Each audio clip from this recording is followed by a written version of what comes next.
Hi, my name is Donovan, and this is my creative presentation that I have titled Knowing Who I Am. In this presentation, we will look at various topics, theories, and relevant information to help you build a better picture of who I am.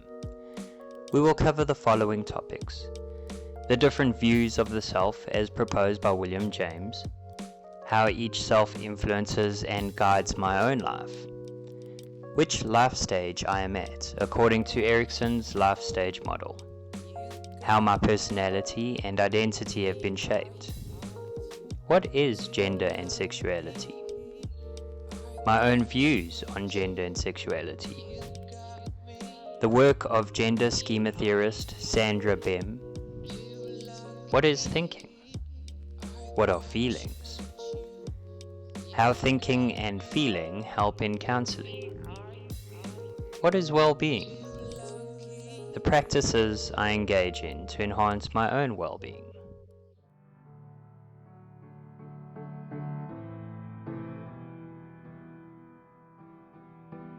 As I reflect on my life, I can't help but wonder how all the events I've experienced, all the people I've met along the way, and all the challenges that had to be endured.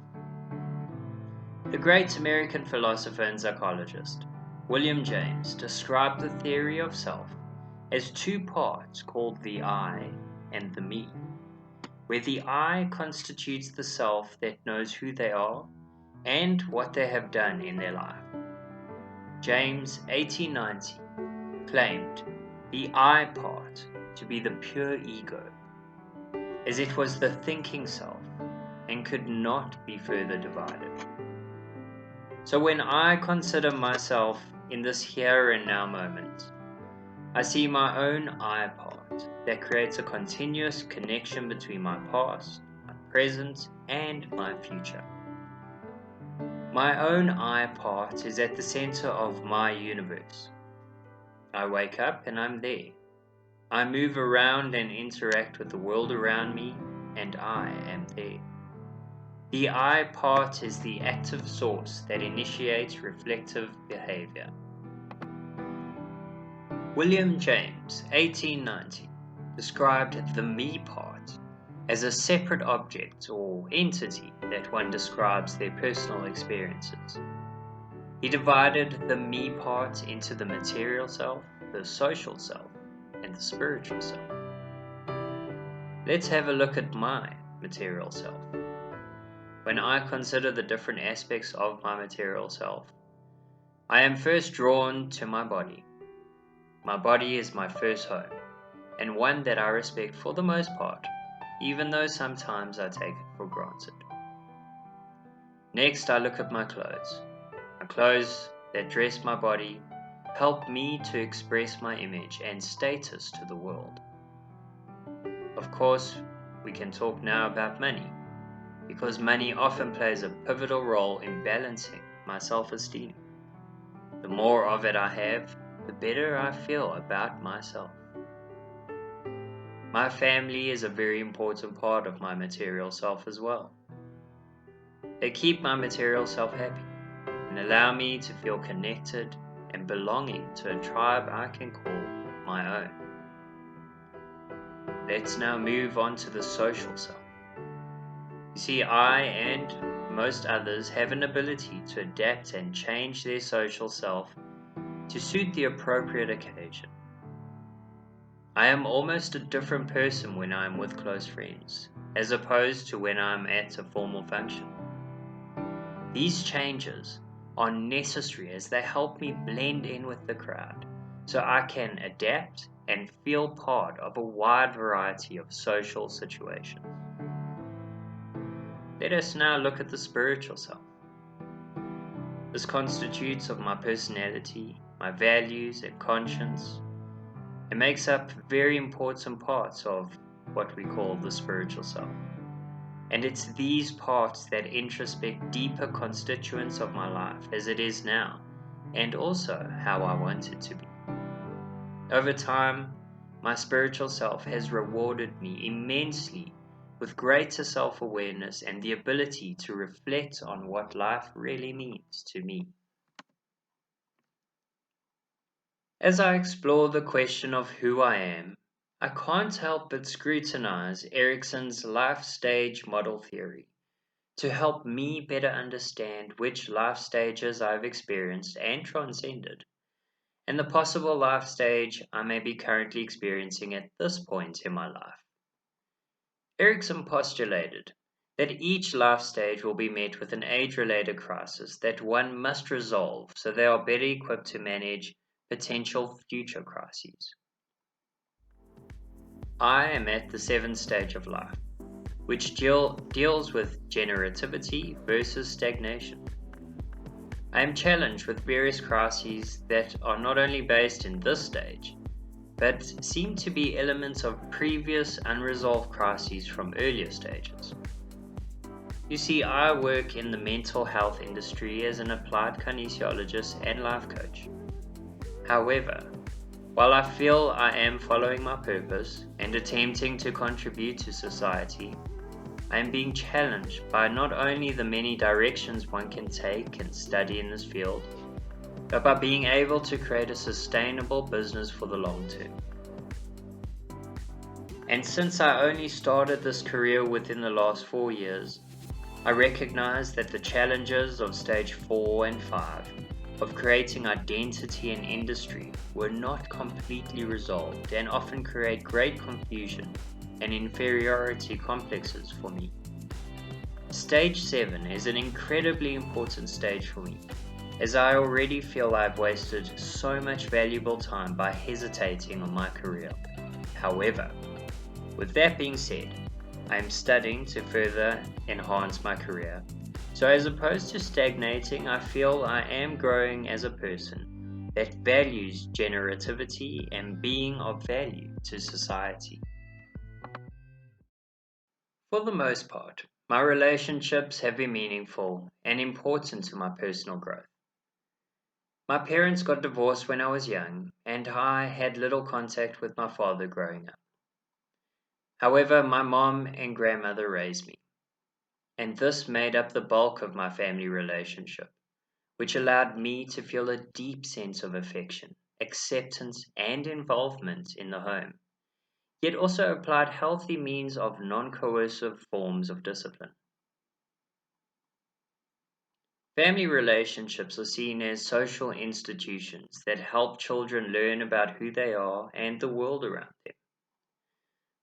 While my family nurtured an overall healthy self-esteem, I unfortunately lacked confidence in some abilities and would often berate myself for the mistakes and failures that I made.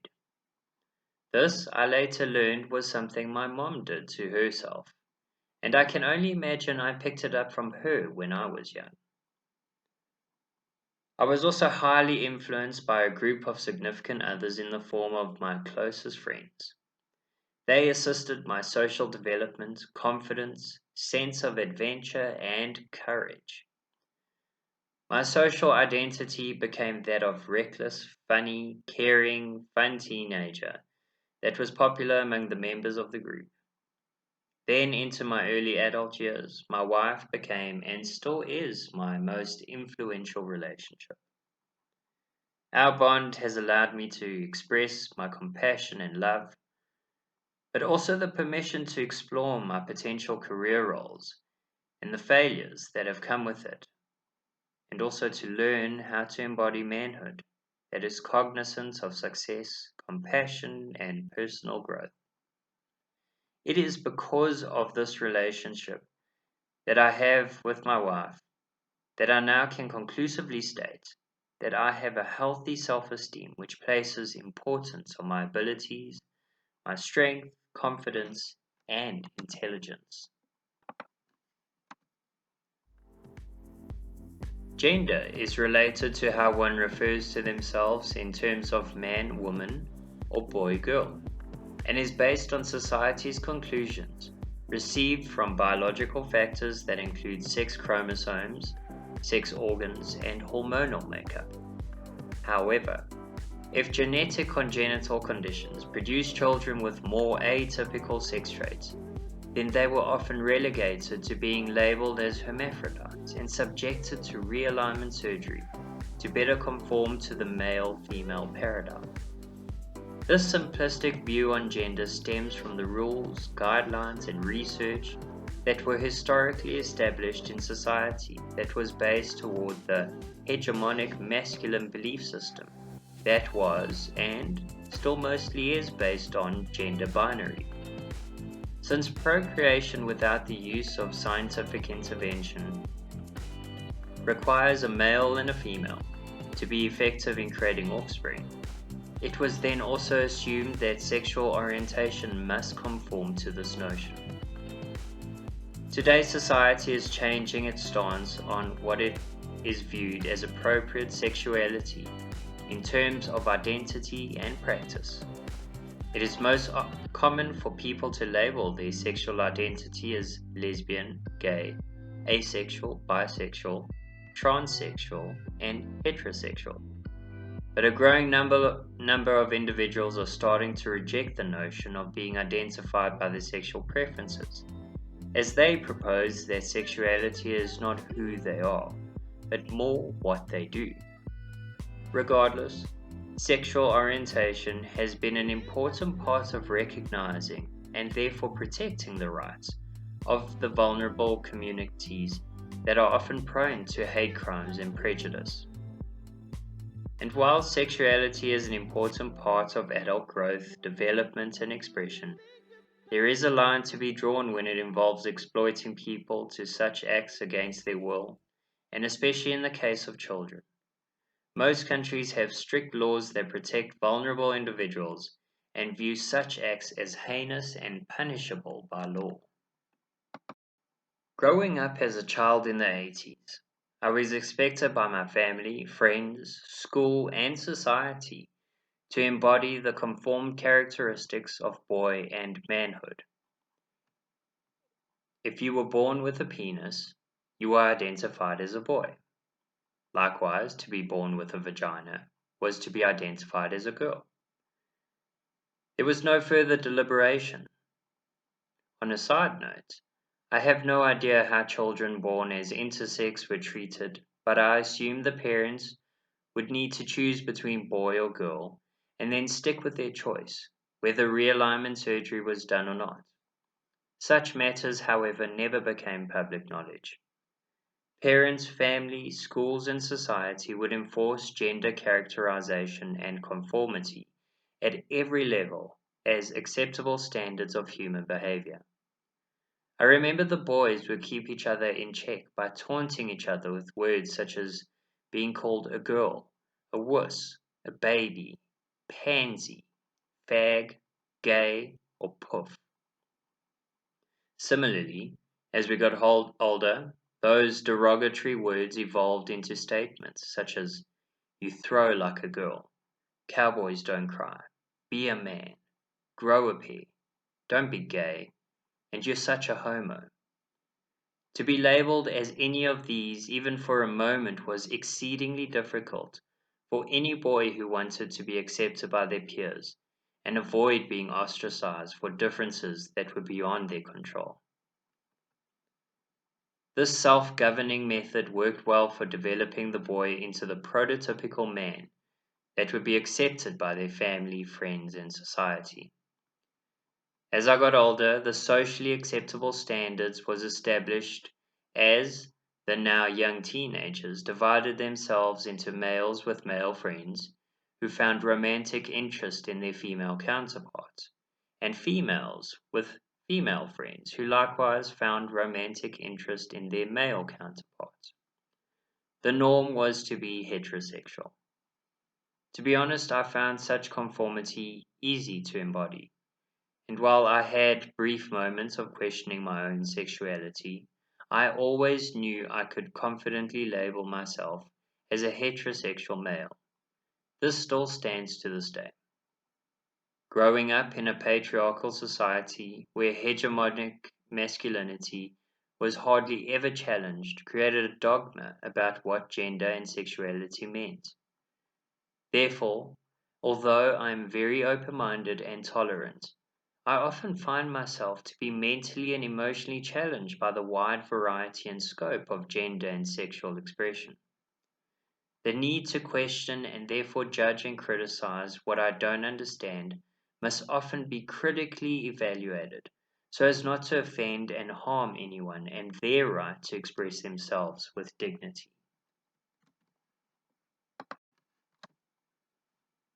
I resonate most with the work and research of gender schema theorist Sandra Bem, 1981. She theorized that when children perceive their own and others' behavior, they develop conceptual frameworks or schemata of masculinity and femininity. Such cognitive processing information is mediated by their culture's definitions of masculinity and femininity, and further develops their gender identity and constructions of self. Gender schemata develop societal appropriate behavior and attitudes and are linked to internalized gender stereotypes that guide gender appropriate behavior. Furthermore, it has been found that the meanings that society places on appropriate gender standards and behavior, and not so much the biological differences of masculine and feminine traits, is often more important on cognitive development of growing children. Thinking is the process of reasoning or making rational judgments based on attention, perception, memory, and problem solving. This process helps us to assign meaning to the world around us, and therefore able to interact with it. By being able to assign meaning and significance, people can then choose what to place their attention on, and therefore select what to interact with. This cognitive effort creates selection processes that is done by encoding abilities of the human senses that interpret and give meaning to the vast volume of sensory signals coming from the outside world. And then it assigns salience to the most important aspect. To create relatively stable and cohesive conditions for experiencing the world, the brain makes use of two memory systems, namely short-term or working memory and long-term memory. Repetition creates reliable patterns or shortcuts that the brain can utilize and retrieve when needed. While short-term memory only stores information for immediate use, long-term memory is more embedded and signifies meaning, as in the case of semantic memory, or being able to remember where things are and what has happened, as in the case of episodic memory. A large part of the human experience consists of being able to solve problems and achieve goals. This is done by making use of a process called reasoning, and Blakey, 2010, defined 4 main forms of reasoning that helps us understand the kinds of thinking that humans do. These are called induction, deduction, retroduction, and abduction. Induction looks for patterns and comes to conclusions about cause and effect, while deduction tests out hypotheses. Retroduction develops an understanding of something by starting at a particular theory or standpoint. Abduction generates hypotheses by noticing elements that surprise or seem out of place.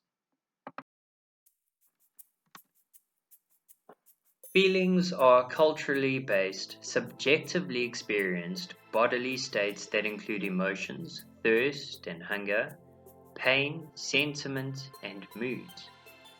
They also include what some people call our gut sense. This happens when something does not feel right and we get an uneasy feeling in our body. Feelings help us navigate, understand, and make sense of the world around us as they guide our sense of actions, rationalizing, and conception. Crombie, 2015, noted that feelings have us before we have them. This becomes clear when we consider how we react to bad news, and then try to manage the barrage of subsequent feelings on what is sensed rather than what is known. The nature of feelings can vary dramatically from short-lived and disruptive to persistent, powerful, and cyclical as social life interacts with personal experience. Past experience, among other things, often influence how different people feel about different things. The abstract nature of feelings means that they can only subjectively be experienced and arise in an almost unique and spontaneous manner. Consumerism encapsulates this expected sensation as people buy products expecting to feel a certain way and then become confused as their feelings often don't match their expectations.